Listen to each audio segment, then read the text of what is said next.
Welcome to another Todd's 2-Minute Tech Tip Tuesday. Brought to you by the National RV Training Academy, the largest hands-on RV training academy in America. Hey, before we get to the video, which I know this is the reason why you're here, go ahead and hit the subscribe button. That way you don't miss anything. Hit the subscribe button now. Thank you. Now, back to our Tech Tip Tuesday. Hey, Todd here with Tony. Hey. I don't know what up. Hey. He's over pressing buttons now. All right. Hey, we're going to go ahead and answer some of your questions. I'm going to have Tony here read some of the questions, so that way I can just answer extemporaneously. Yeah. The word of the day, extemporaneously. All right, this is coming from RVing the Crossroads of Life 345. RVing the Crossroads of Life. Yeah, 345. That's good. Todd, I know what your instructions are on traveling with the propane on. My question is, on hot days, is it okay to turn an Onan 5500 propane generator on in 1 AC? Your opinion is appreciated. Sure, when it's hot, turn on the air conditioner. Why wouldn't you do that? I think in context, he's saying while traveling. Oh. All right, so here's the thing. Here's the Should I turn the air on? It's hot hot. It's out. hot. And I know what you say about propane, but you know, it's summer. Can we turn on the air? Yes, you can. So here's the thing. Absolutely. The generator is an internal combustion engine, right? I'm not worried about the generator causing a fire. It's the refrigerator, right, that we have most of the problems on, and mainly the refrigerator. As well, if you have your water heater on, a lot of people forget to turn that off, right? The exhaust will begin to burn up the outside of the RV if you're traveling down the road and you're turning on one. Remember mine? Yeah. The Venturi effect, that the wind that goes past it was sucking the flame out, and then all my wires were melted. Yeah. So it does happen. So think internal combustion engine, no less safe than your truck. Your internal combustion engine. Yeah, your internal combustion. So absolutely turn it on. All right, Chad Haney, 8164, super info. I love your videos. Was he born in 81 or 64? Because we always throw those numbers out there. Who knows? Maybe that's the last four of his social. I'm going to repeat the first part. All Super right. info. I love your videos. It made me think of a question for you. We just bought a 2024 Momentum 320G toy hauler with 660 watts of solar pre-installed on it, and are wanting to convert to the 300 amp hour 12 volt Big Beard lithium battery. Currently, I only have two 24 series marine batteries, and I'm planning on doing quite a bit of boondocking this coming winter on vacation in Arizona. We live in Minnesota, and I'm wondering, how do I need to store the battery for the winter? All right. How do I need to store the battery for the winter? Do I put a trickle charger on it or just a hook? Hey, we happen to have a sample. Now, was he talking about this battery, or is he talking about his? Well, he's lead saying acid? he wants to get that one. Right. And how would he store it? Yeah. So, but we don't know when. But he's let's gonna talk get about those. both. Yeah. Yeah, All right. that's a good idea. So with the Big Beard batteries, you just leave it on because they're self-heating. And what we're really worried about in the cold temperatures is the charge. Charging lithium batteries is a little bit of electrolyte in there, a little bit of water. We don't want that freezing. That causes, you know, potential thermal runaway problems. So, you know, these are self-heating, so not a problem. Leave them on. Now, if you wanted to store them, just simply turn it off, press the button, turn it off, light goes out, you're good as gold.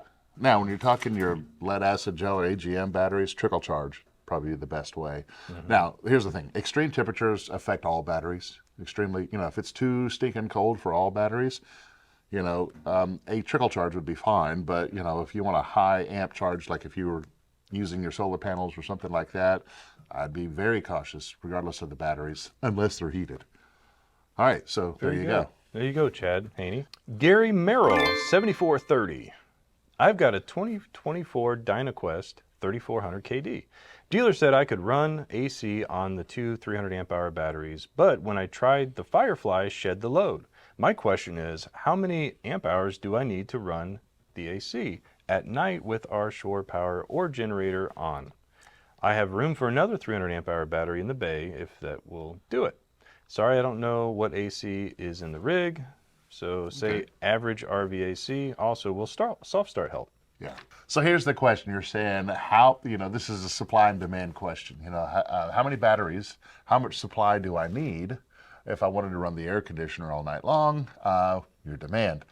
If you look at the ratings on an air conditioner, typically they'll say 1,400 watts is what you're going to pull. And that's typically at night It always seems to be a hell of a lot more during the day, especially when it's hot. Sun's out, sun's not out at night, so it's a little bit cooling effect. It all depends on what temperature, but let's say 1400 watts per hour. If you have a 300 amp hour battery, 300 amp hours times 12 volts is 3600 watts.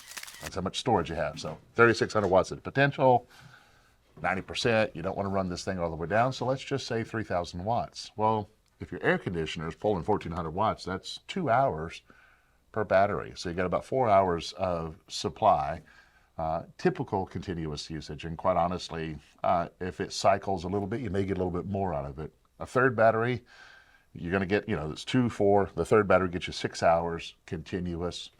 Is your air conditioner running continuously? It all depends on what temperature you set. So you might be pretty darn close with 3 batteries, getting you the 8 hours plus. What does he mean by the firefly shed the load? It's a load shedding thing? He's got 2 air conditioners, single brain, and so what happens is the compressor, only one compressor comes on at a time. So that's just probably pre-programmed within the Firefly system, possibly to do that. Now, it could also be the inverter itself. I don't know what size inverter you have.